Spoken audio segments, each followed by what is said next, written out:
So what must the EFCC do in order to be seen to be encompassing in the whole charade that it has on the fight against corruption? What must they do now that we can see practical steps that we're not just after the money alone, yes, but we have a structure on ground, yes, that will enable us to tackle corruption as the president wants from the beginning when he came into office? Dispassionateness. Just be completely dispassionate. If the President of the Federal Republic of Nigeria puts his hand in the common till or corrupting a process, for example, breaching normal due process in appointing somebody, appointing his relation or appointing his friend, nepotism or cronyism, EFCC should be able to raise questions. If any kind of money is missing in any department whatsoever, you do not just go after the money. Go and find out exactly who and who are responsible for the money to be missing. On whose table are the files?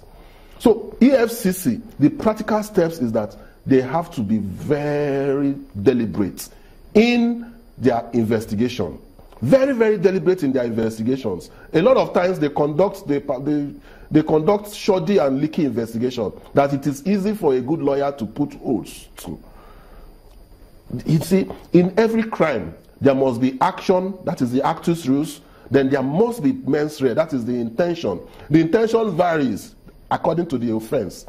So if there is no crime committed, you can't do anything. So what EFCC should start doing today is to dispassionately be looking at events and find out first whether crimes have been committed or a crime has been committed first and foremost before proceeding to make it public or before proceeding to prosecution.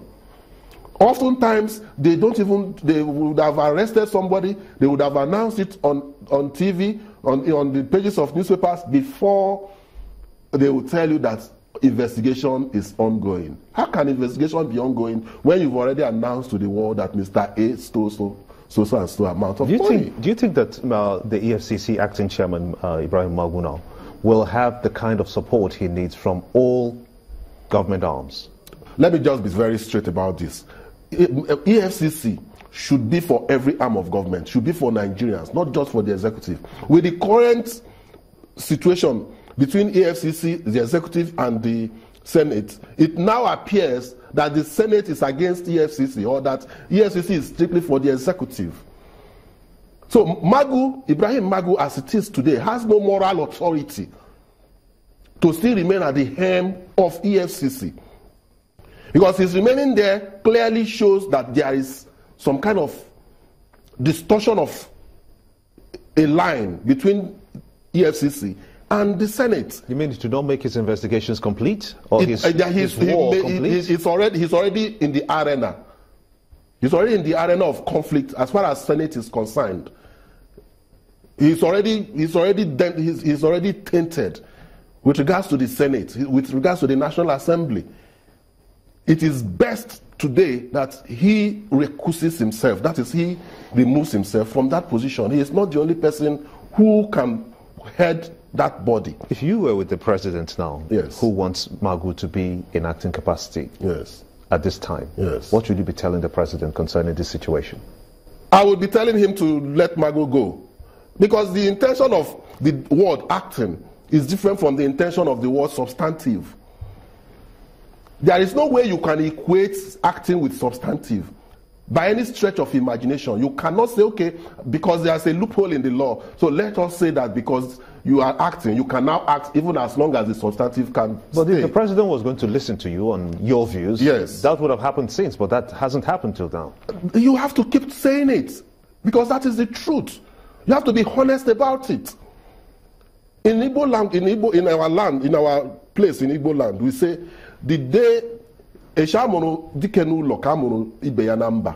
day a great man is born in one home is the day another great man is born in another home.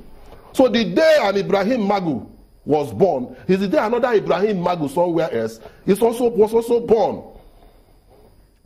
So it shouldn't be about strong personalities. It should be about strong institutions, an institution that can run on its own.